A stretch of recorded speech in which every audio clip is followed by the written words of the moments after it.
Vamos lá, vamos tentar de novo. Que não tá morto quem peleia.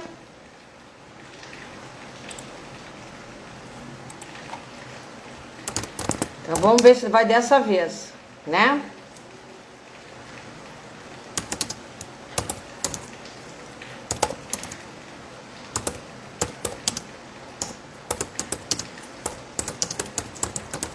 Vamos ver se vai dar certo, gente. A gente tava com uma musiquinha aí maravilhosa, acenando pro seu Jefferson. Tá, ok. E aí? A Fábio entrando de novo. Glória, vamos lá, vai dar certo. Vamos lá de novo, vamos que vamos, vai dar certo.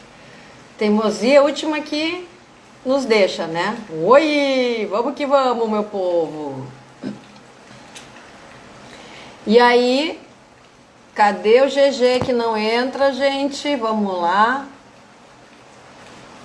Ah, então, Jeff, querido do meu coração, para que você possa acessar, diz assim, precisará da versão mais recente do Instagram para participar, ok?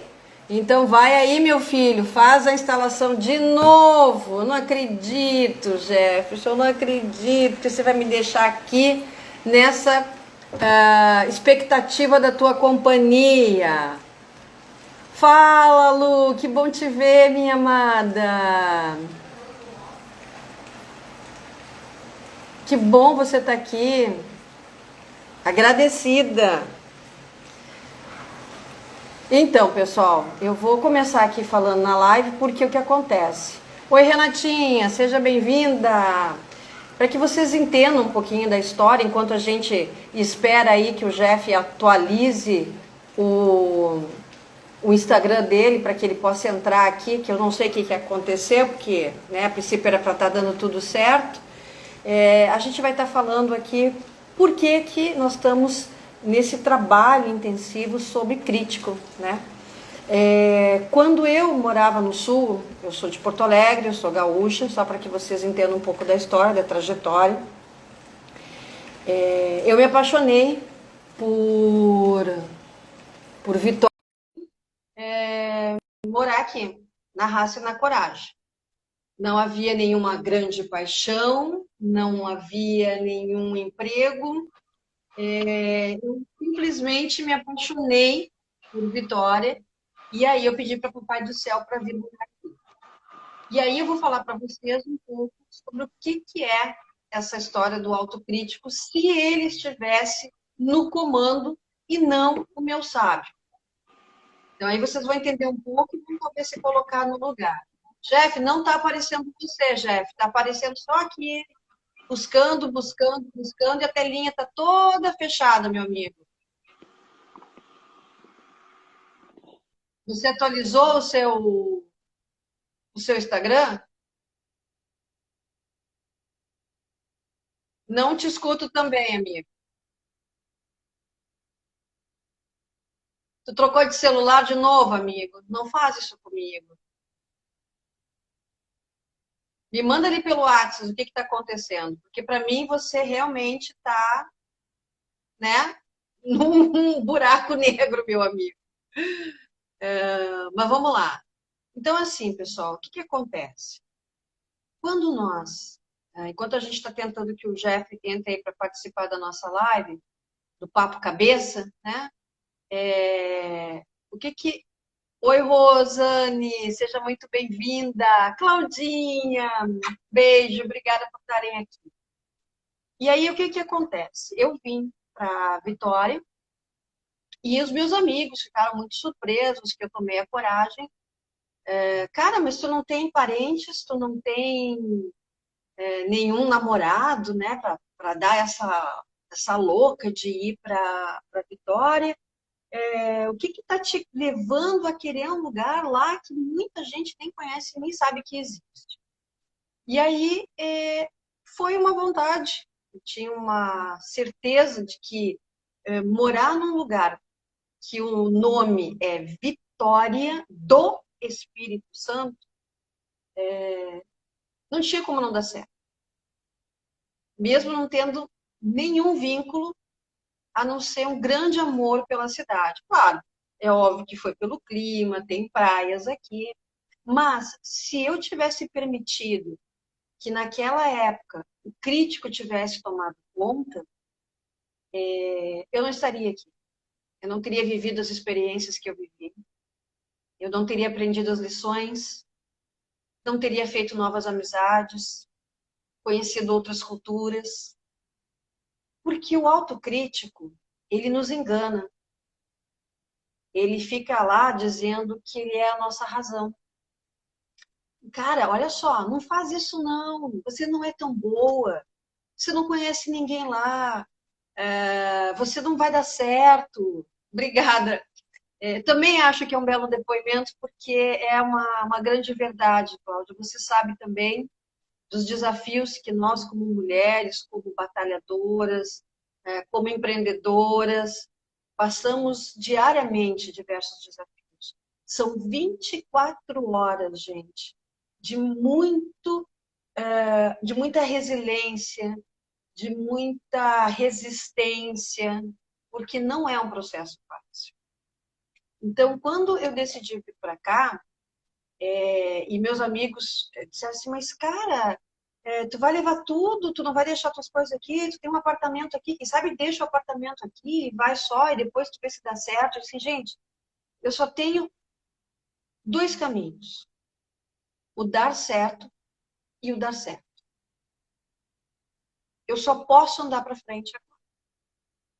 E a gente sempre brinca muito lá, né, que ou eu tenho uma dor de cotovelo em Porto Alegre, ou eu tenho uma dor de cotovelo em Paris, Maldivas, né? Então, para mim, o problema eu vou ter em qualquer lugar. Estar vivo é um problema. Então, que esse problema, pelo menos, seja num lugar que tu te sente feliz, de que você acredita, né? E foi o que eu fiz. E aí, quando eu saí de Porto Alegre, eu tinha uma vontade muito grande, sempre gostei. Fala, Beatriz, Bia, que bom que você está aqui. Seja bem-vinda. Quando eu vim para cá, e segue o baile, né? Logo entro com a vitória do Espírito Santo. Então tá bom, estou aqui na esperança que você entre, Jeff. Vem ficar aqui conosco mesmo. Eu comecei lá em Porto Alegre já com uma vontade muito grande de trabalhar com coach. Por quê? Porque é uma área que trabalha com o ser humano, desenvolve o ser humano. Eu sempre trabalhei com desenvolvimento humano. Na área de vendas, na área de treinamento, né? Trabalhei em multinacionais. Então, eu tive oportunidade de conhecer outros lugares, outros países, conheci cidades dentro e fora do meu estado. Então, isso me proporcionou ter a certeza de que eu tinha achado o meu lugar nesse mundão de Deus. E quando eu vim para cá, eu tive a graça de trabalhar com Jerônimo Temer. Muitas pessoas sabem quem é o Jerônimo Temer, é um dos maiores coaches, assim, entre um dos maiores coaches aqui do Brasil. Eu fui trabalhar lá, né, no meio, no ponto-chave lá, com uma galera excepcional, pessoas fantásticas, com histórias de vida, com valores, com crenças muito parecidas, né? Essa era uma grande preocupação quando se formava esse time para trabalhar dentro do IGT. Tinham que ter pessoas com essa mesma visão, caminhando na mesma direção. Eu fui trabalhar numa área comercial, mas que na área comercial tu fazia consultoria. Então, as pessoas chegavam querendo fazer uma formação em coach, a gente primeiro entendia, né, o que ela queria fazer, por que ela queria fazer e se era o momento dela. Então, antes de ter uma comissão, antes de ter uma venda, sempre se houve uma preocupação muito grande pelo ser humano. A Renatinha aí que está conosco, foi minha colega lá, ela sabe do que eu estou falando, foi uma experiência magnífica, né? Ela é uma empresa fora da curva, então nós só temos gratidão por essa oportunidade que a vida nos deu, que a Paty, o Jerônimo, a Alê nos deram de trabalharmos todos juntos. E aí eu ficaria aqui a noite inteira falando do time, mas que todos se sintam aí abraçados e envolvidos nesse momento. E eu achei incrível, eu disse assim, nossa Deus, tu tá me dando a oportunidade de trabalhar junto com uma pessoa. Ó, a Mariane Matheus aí. Ei, seja bem-vindo, Matheus. E aí, o que que aconteceu? Quando eu fui trabalhar lá dentro, reforçou, né, o nosso maior medo. Quando tu tem alguém desse lado de cá que te diz algumas coisas, que te aconselham a fazer coisas, mas que fazem totalmente diferente nas suas ações. E quando você tem uma pessoa que diz, fala galera, vamos lá, vamos fazer isso, vamos fazer aquilo, o desafio é esse, vamos se conhecer, vamos se autodesenvolver, e também se desenvolve constantemente, e ele faz esse movimento com o grupo todo. Boa noite, Daniel, muito obrigado pela presença também, seja bem-vindo. Fez com que reforçasse ainda mais a vontade de ser coach. E aí eu comecei a fazer as formações de coach para me preparar, porque são ferramentas mais modernas, trazem maior conhecimento. Só que todo o processo de coach que a gente faz, né, de clareza, de desenvolver o outro, de capacitar o outro com as habilidades que ele possui e aquilo que ele não possui, a gente vai alinhar para que ele encontre, sentia que faltava algo, tinha alguma coisa ali que muitas vezes, né, me limitavam, me impediam de ir além e impediam do meu coaching também de ir um passo a mais. E foi quando eu descobri os sabotadores. Boa noite, boa noite. Foi quando eu descobri os sabotadores, que era, cara, a chave que faltava. Porque o que que acontece aqui é que nós temos pessoas, ó, o ateliê aí da Dani, seja muito bem-vindo também. O que que acontece? Independente da nossa área, gente, seja profissional, seja pessoal,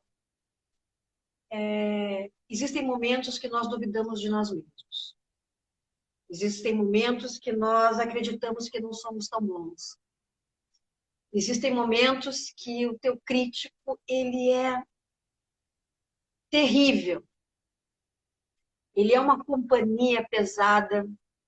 Ele fica o tempo todo te julgando. Olha a Cissa aí, gente! Boa noite. Boa noite, meu amor.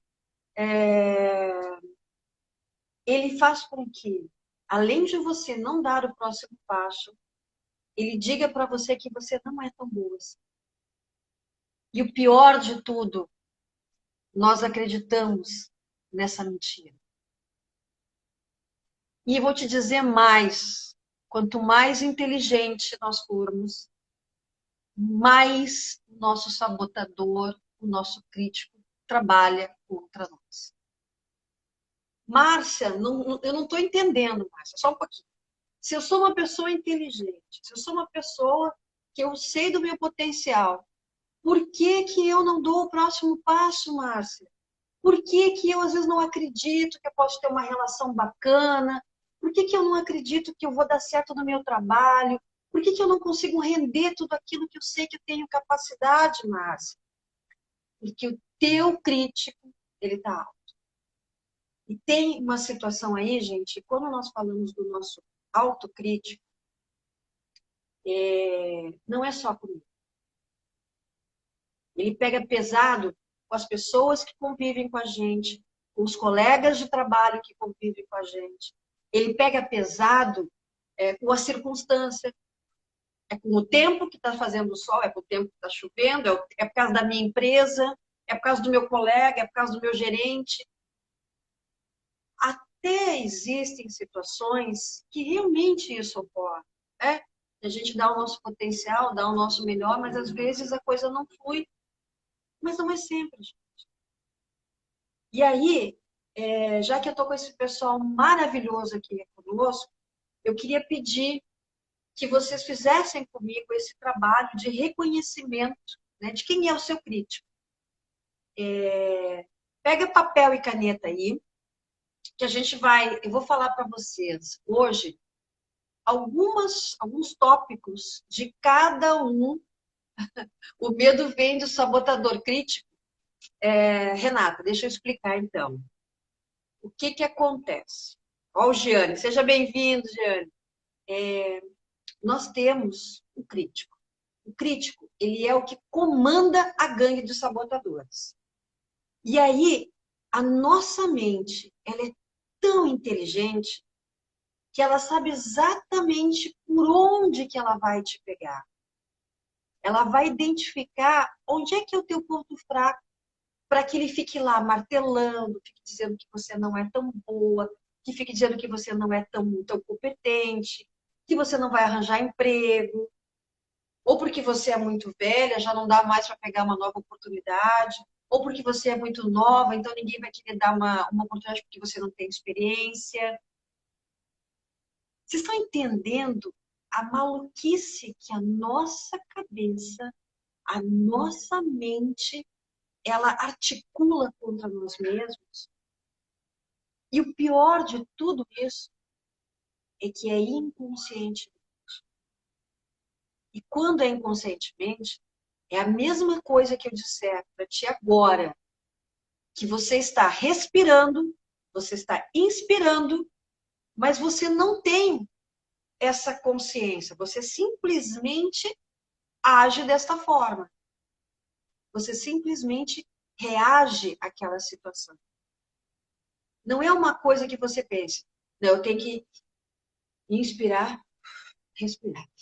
Tem que inspirar, e não. É uma coisa que sai natural. E quando é que surge esse crítico? Esse crítico, ele surge na nossa infância. São por experiências que nós vivemos na infância que eles se criam. Oi, Sandrinho, tá sentindo tua falta? Seja bem-vindo, meu querido. Você faz diferença, você sabe que é cliente VIP aqui, né? Parceiro VIP nosso aqui. Tô na área, é isso aí.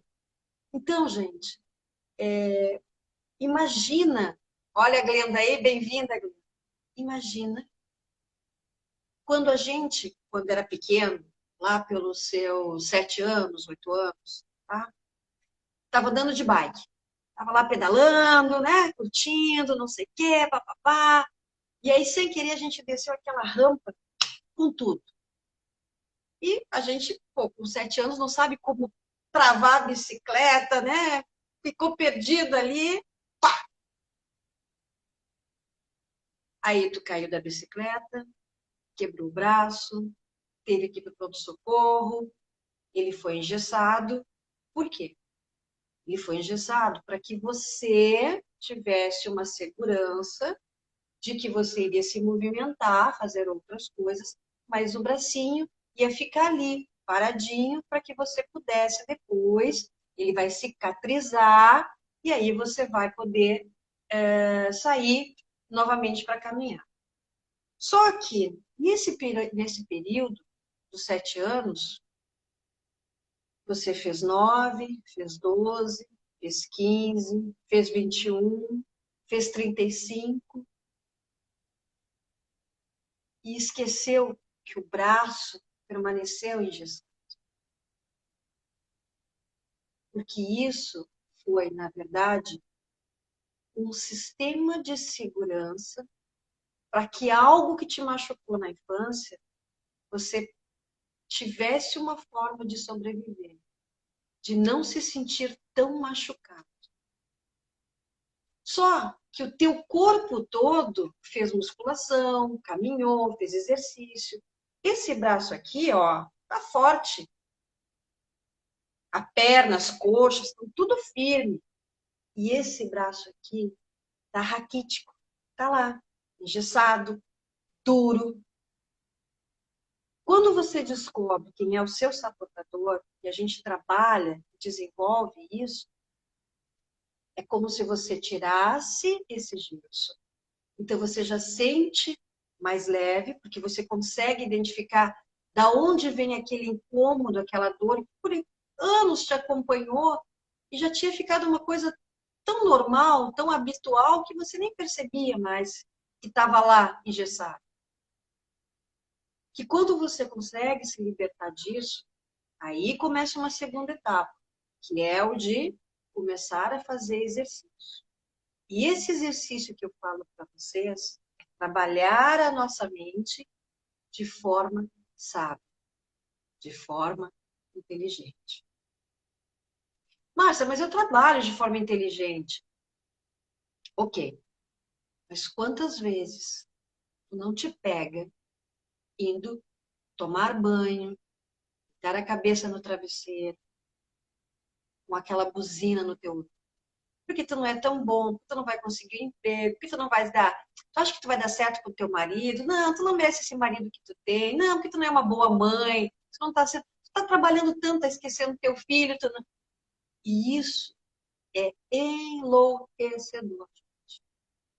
Isso é um sofrimento, é um peso. Porque como tu não consegue identificar... Fala, professor Walter, seja bem-vindo. Um grande beijo aí.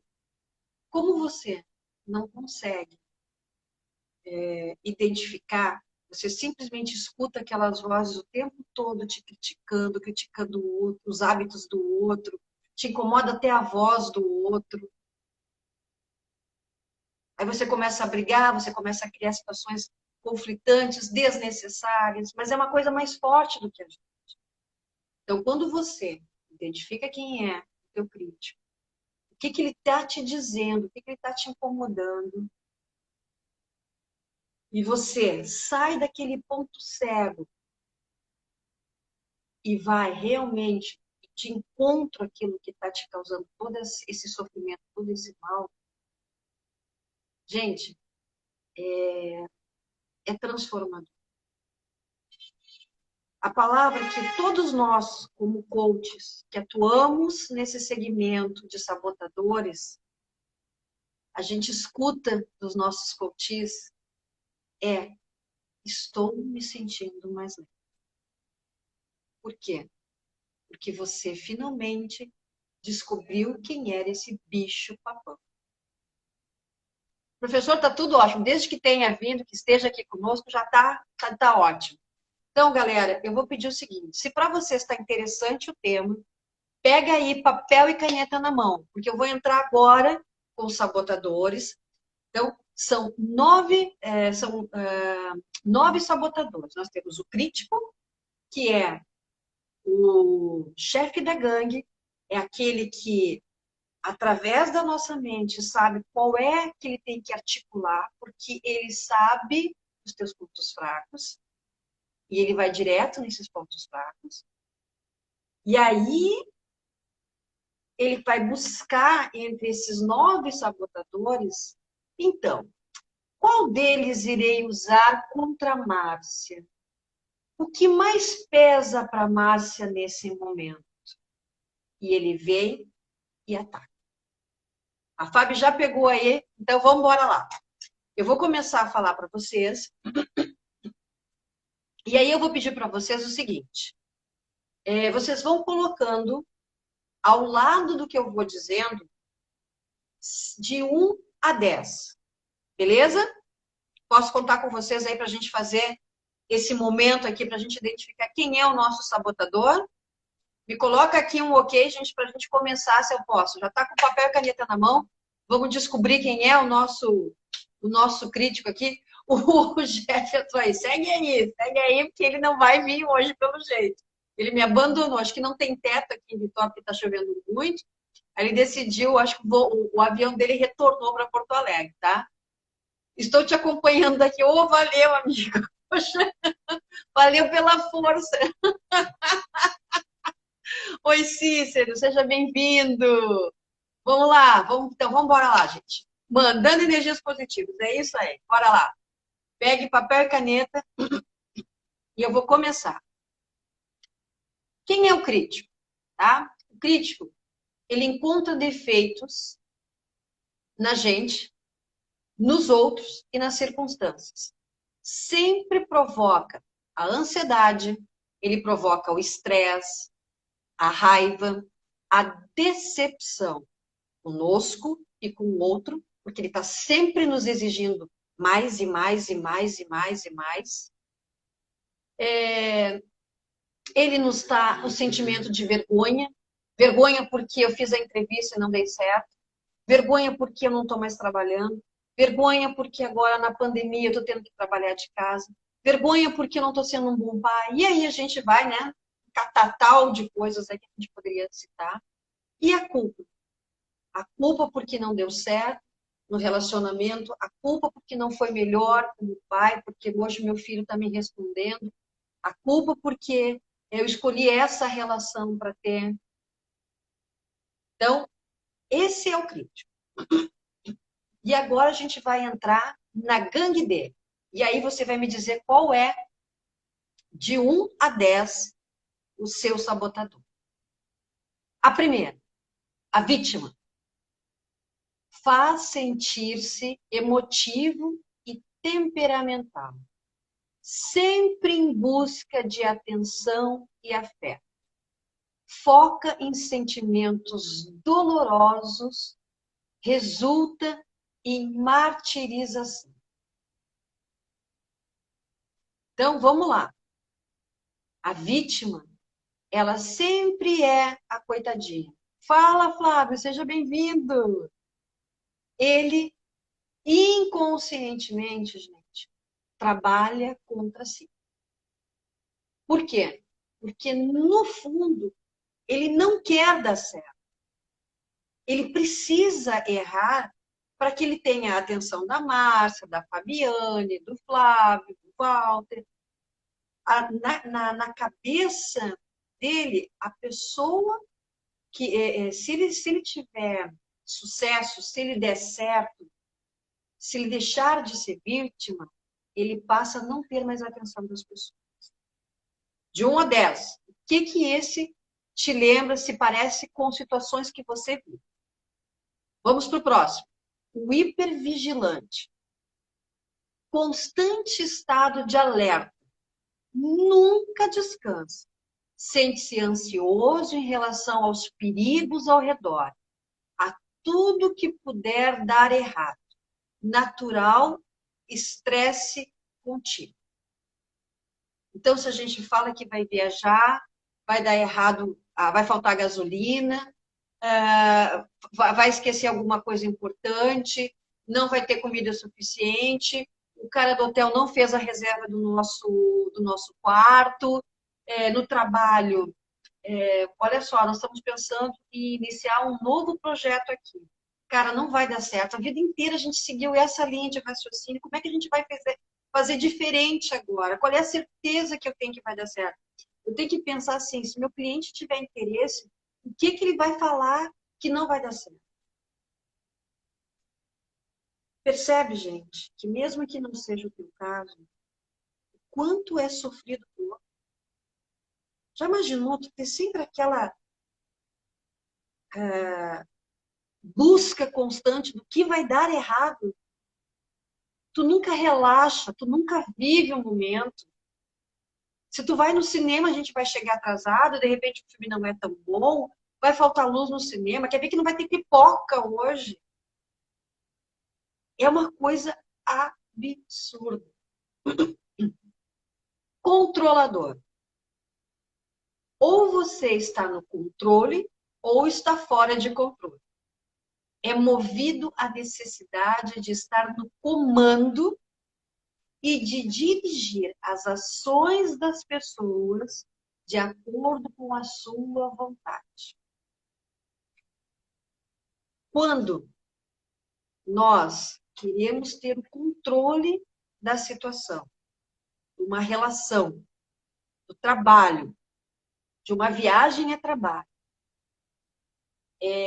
quando nós queremos, quando você tenta controlar o outro, infelizmente, a gente tenta manipular o outro a fazer o que a gente deseja, porque a gente sabe o que é melhor. O outro não é tão bom assim. Ele não vai saber tomar as decisões certas. Ele não vai conseguir fazer as coisas darem certas. Então, ele fica com o sentimento de controlar, de centralizar nele as tarefas. Quem é que tem um chefe assim, tem um colega assim, que tem o conhecimento, mas ele não quer passar, porque ele acha que você não vai saber fazer tão bem, porque ele quer tomar a frente das coisas e, normalmente, eles têm o hábito de dizer assim, não, Olha só, Sandro, tu arruma a sala como tu quiser. Só que assim, as mesas ficam à direita, a estante fica à esquerda, com a TV no meio. Como assim? Então a gente tenta controlar tudo. E a gente sabe que a vida, o único que controla tudo isso é Deus. Então, existe um sofrimento muito grande, porque se a pessoa perdeu o emprego, se a pessoa está num momento de desafio no relacionamento, e ela não tem o controle sobre o outro, ela não tem o controle sobre a tarefa que os seus funcionários vão fazer, os seus colegas vão fazer, se todos vão bater a meta, isso é desesperador para quem é o controlador. Insistente. Vamos lá, de 1 a 10, gente. Vamos para o insistente agora. Ele é perfeccionista. Ordem e organização levados ao extremo. Deixa as pessoas ansiosas e nervosas. Drena a energia na busca da perfeição. Frustração consigo mesmo. Por quê? Porque tudo tem que estar perfeito. Tudo tem que ser melhor. Se, por exemplo, o meu sabotador for o ansioso, for o insistente, perdão, dificilmente eu vou conseguir estar fazendo essa live para vocês, a não ser que eu trabalhe esse meu crítico com auxílio do insistente e diga e acione aquele botãozinho vermelho do fogo, né? Eu vou fazer do jeito que eu estou, descabelada, arrumada, com sol, com chuva. Eu vou estar aqui com vocês, me apresentando e tentando e oferecendo o meu melhor para esse nosso encontro. Se vai agradar a todos? Provavelmente não. Mas aí é uma questão sua. A minha foi de ter entregado o meu melhor. E eu tenho certeza que numa próxima live, eu não vou estar tão descabelada, né, gente? Peraí, vamos lá, que acho que eu nem vou mais dar a live, vou esperar eu melhorar o cabelo, a gente volta. Por quê? Porque o que acontece? Ele busca a perfeição no outro, sem lembrar que ele não é perfeito. Então, você está sempre buscando a perfeição para fazer uma live, para entregar um e-mail, né? E aí a gente fala assim, quantos... eu tinha uma coach que ela tinha que mandar um e-mail para o gerente dela, né? Então, ele mandava uma tarefa e ela tinha que responder. E aí ela perdia, gente, às vezes 1 hora e meia, corrigindo o português dela, vendo se a pontuação estava certa e tal. Aí ela mandava para ele, depois de 2 horas, vendo se estava tudo direitinho, mandou e ele respondia, ok. Ele nem olhava, ele nem lia. E olha o tempo, o desgaste de energia que ela tinha para fazer o melhor. Beleza? Tá dando para entender aí, pessoal? Hiperrealizador. O hiperrealizador, ele precisa de desempenho, de realizações constantes. Ele só consegue sentir que ele é o bom, que ele está sendo cara, quando ele está constantemente realizando as coisas. Então, ele se torna refém dos resultados para ter respeito por si próprio e tem a tendência ao vício em trabalho. Por quê? Desculpa. Porque ele tem a sensação de que se hoje eu for sentar com a minha esposa ou com o meu namorado para assistir um filme, cara, eu não estou trabalhando, eu tenho que mandar aquele e-mail, eu não fiz essa tarefa, eu não vou conseguir entregar a tempo, eu não fechei a venda, e tu não consegue se permitir e relaxar e curtir o momento. Fala, Andréia, seja bem-vinda! Então, o que acontece? Você não consegue relaxar, descansar, curtir. Olha aí a Renatinha falando. Hiperrealizador, muito eu. A gente vai se identificando e é muito engraçado porque vai fazendo sentido para a gente. Hiperracional. Ele tem foco no processo racional de tudo, incluindo relacionamentos. E relacionamentos, em nenhum momento, ele é racional. Para que a gente possa vivê-lo intensamente, para que a gente possa se permitir curtir e experimentar esse momento, somente a gente deixando de lado um pouco esse racional, porque o que o racional ele faz também, tá? Ele como ele é difícil ele interagir, ele se irrita com a sensibilidade do outro, com essa coisa de pegar, de acariciar, de se dedicar para esse momento. Ele acha assim, cara, eu estou perdendo tempo em estar beijando a minha esposa, a minha namorada, de estar saindo para ir jantar. Eu tenho que fazer coisas aqui, eu tenho que terminar, eu tenho que ser racional, eu tenho que avaliar friamente todas as coisas. Se você cria isso, você deixa de experimentar N experiências. A vida, gente, ela é uma degustação. Ela vem com vários sabores durante o dia. Ela começa doce, depois fica azeda, aí ela fica salgada, às vezes um pouco apimentada, aí ela volta a adocicar. E se tu perde essa sensibilidade de degustar a vida, tu perde de evoluir. E aí a gente está vendo aqui que, além disso, tá? Ele tenta sempre racionalizar as emoções consideradas indignas de respeito. Ele é visto como frio, como distante, ou intelectualmente arrogante. Né? Porque, cara, ele não consegue ter a empatia pelo outro muitas vezes, né? A sensibilidade de se colocar no outro. E não é por mal.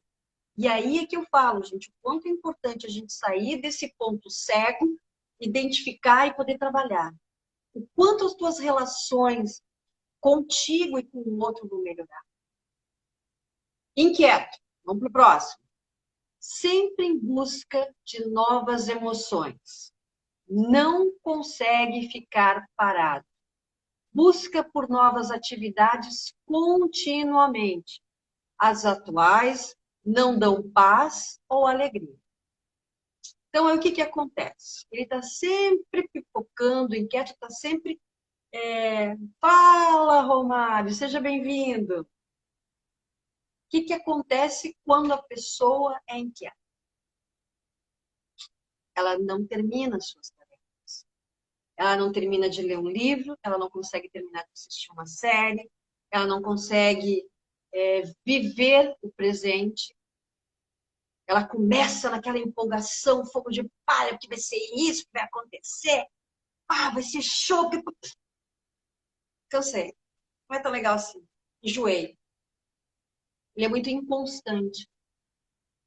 E para a pessoa, chega um momento da vida que tu tem que ter uma constância, uma resiliência, uma insistência nas coisas para que você veja elas darem frutos. Qualquer coisa que nós plantarmos tem um período para fazer isso crescer. Ó, a Renatinha falando, novidades toda hora.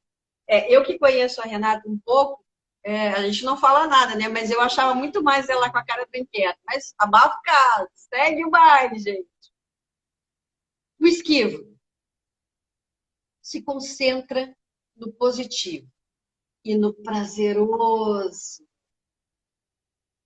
de forma extrema. Evita tarefas difíceis e desagradáveis, procrastina as obrigações e foge de conflitos, que é uma maravilha. Ó, Isa, seja bem-vinda. É Isabor da Conquista. É isso? Depois coloca o nomezinho para mim ali, para mim saber se, se é Isa mesmo ou se é um outro nome. Por favor, me corrija, tá? Eu gosto muito de falar às pessoas que estão conosco aqui, que eu acho que é muito válido. É uma forma de demonstrar carinho por vocês estarem aqui comigo. Deveria ser conosco, né? Mas o Jeff, com esse tempo de chuva aqui, o avião dele não conseguiu pousar aqui em Vitória. Aí ele teve que retornar para Porto Alegre. Então, por isso que eu estou sozinha aqui hoje, tá, gente? Qual é a maior dor do esquivo? Por mais que ele seja positivo, por mais que ele seja alto astral, muitas vezes ele deixa de viver o seu momento, de expor seu sentimento, porque ele não sabe lidar com ele, ele não sabe se posicionar. Ô, Maribela, bem-vinda! Uma boa noite. Então, ele não sabe dizer, muitas vezes, o que ele está sentindo. Ó, o Jeff falando, ó, estou sobrevoando o aeroporto esperando. Mas, amigo, do jeito que tá chuva aqui em Vitória, acho que não vai rolar, não. O tempo está acabando já, eu acho que eu não vou ter a tua companhia, infelizmente, que faz toda a diferença e agrega tanto a tua presença nessas nossas lives aqui do Papo Cabeça. O pessoal deve estar sentindo muita falta tua, tá? Como eu também estou.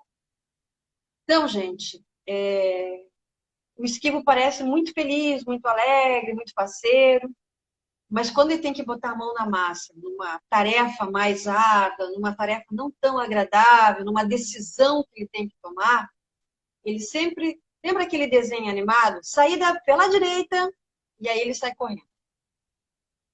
Começa uma discussão, ele saída pela esquerda.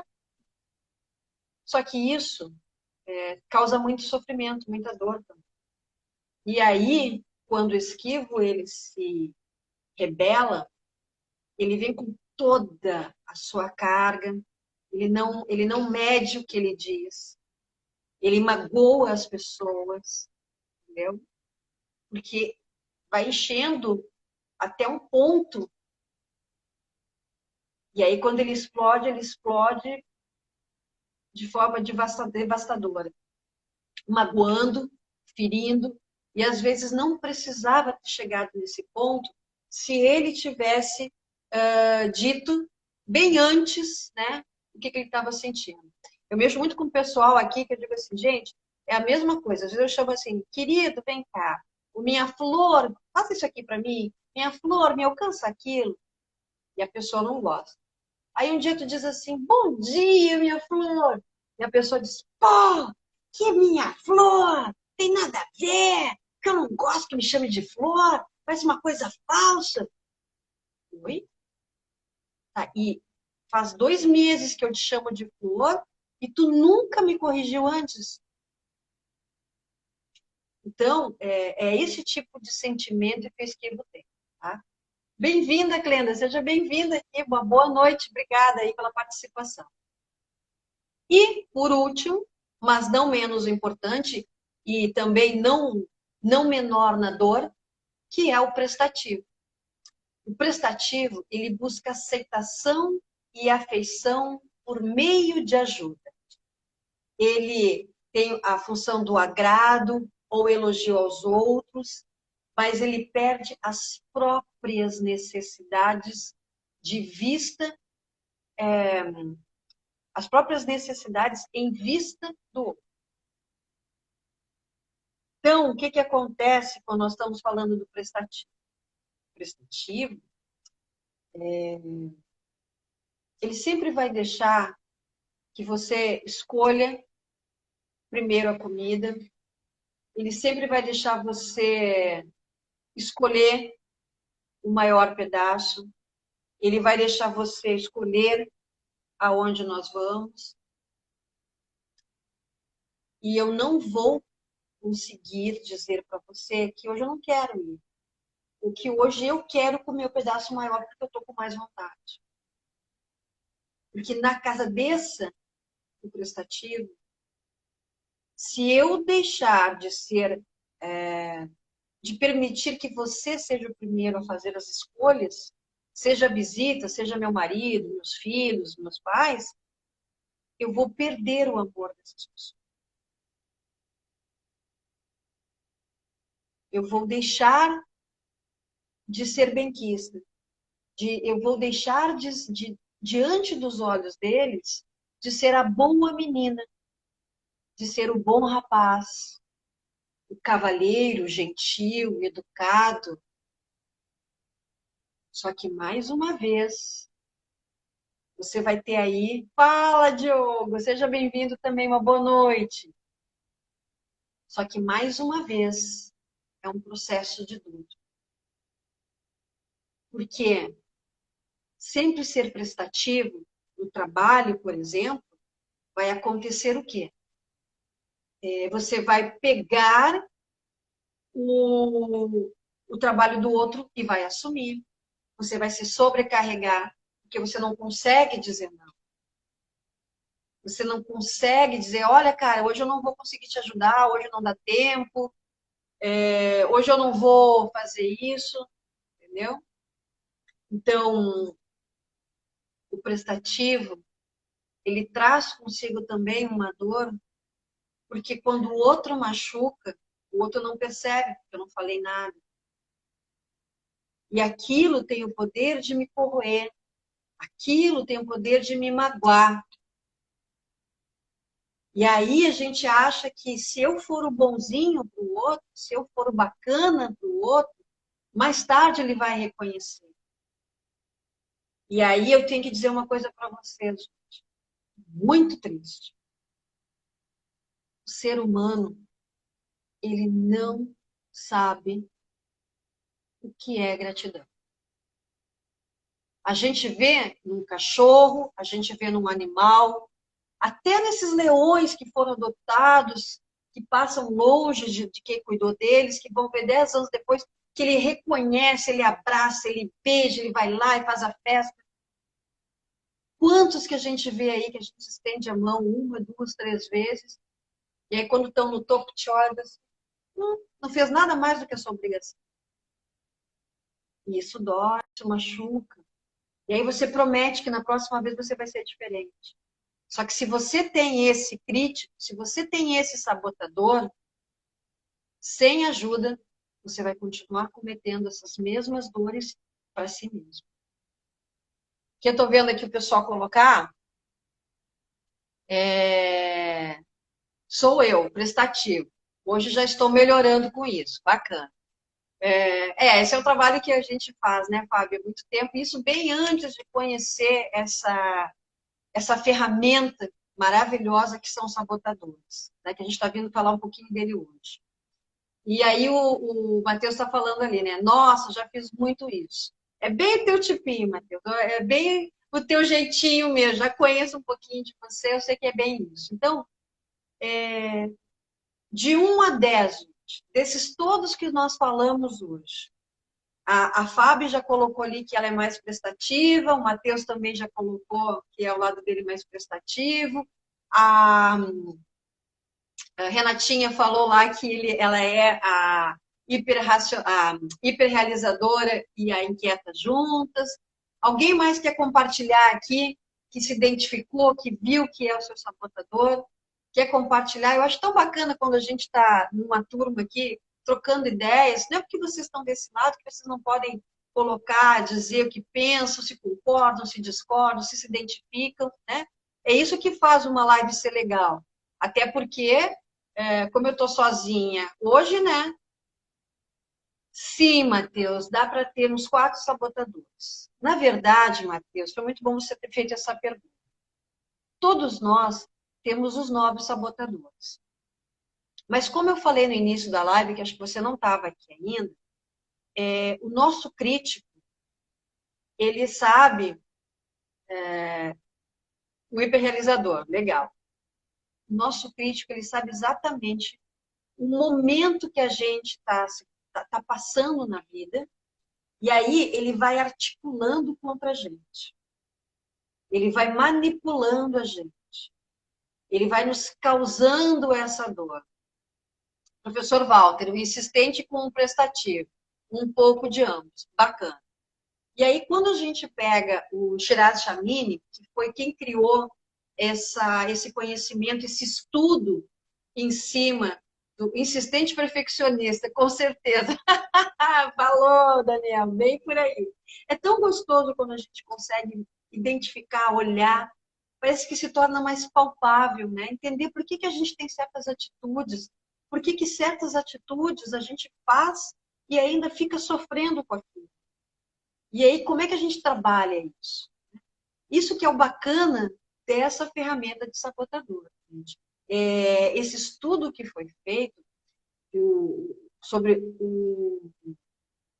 a nossa consciência positiva fala que somente 20% das pessoas conseguem trabalhar no seu sábio. Tá, Márcia, mas peraí um pouquinho. Onde é que está o sábio nessa história? Porque até agora só falou em crítico. O sábio, gente, é exatamente aquele que está dentro de nós, junto com o crítico, e que a gente vai começar a trabalhar toda vez que o crítico vem, que ele quer nos fazer mal, que ele quer nos agredir, que ele quer nos ferir contra o outro, que a gente tem uma visão diferenciada, uma visão errônea da circunstância para amenizar a nossa dor. O sábio, ele entra. É aquele exercício que eu falei para vocês, que quando vocês tiram o gesso, né, você consegue ter mais força e mais resistência.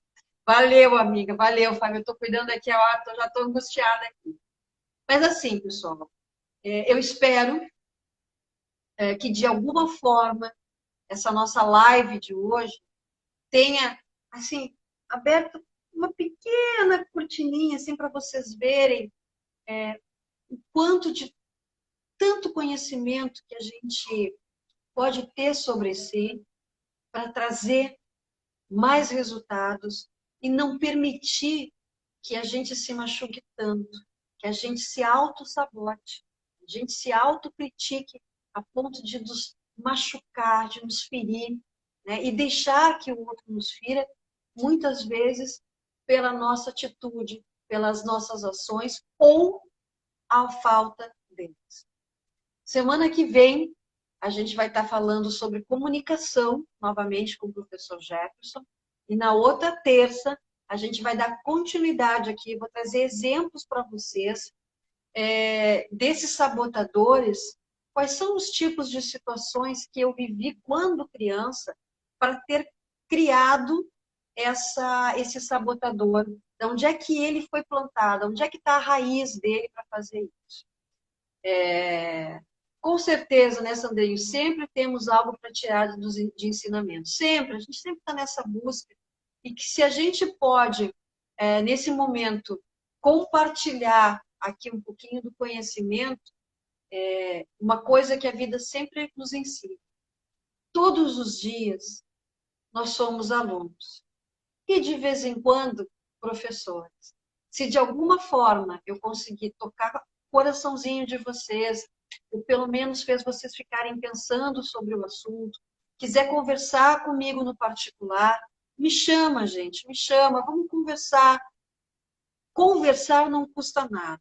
E o que tiver a meu alcance para te ajudar, vem comigo aqui, vamos bater um papo.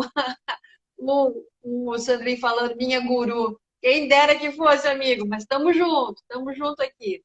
Então, assim, gratidão a todos que participaram dessa live. De coração, desejo uma abençoada noite para todos vocês e que vocês consigam abrir aí os armários, né, nessa noite e descubram quem são os seus bichos papões. Pensem quais são as frases que para si mesmo, para se machucar, para se ferir, porque a gente vai dar continuidade nesse papo nas nossas próximas lives, tá bom? Aguardo vocês com muito carinho. Obrigada mais uma vez. Um forte abraço. Beijo, professor Jefferson. Senti sua falta aqui. Beijo, pessoal. Uma boa noite. Obrigada, viu? Tchau, tchau.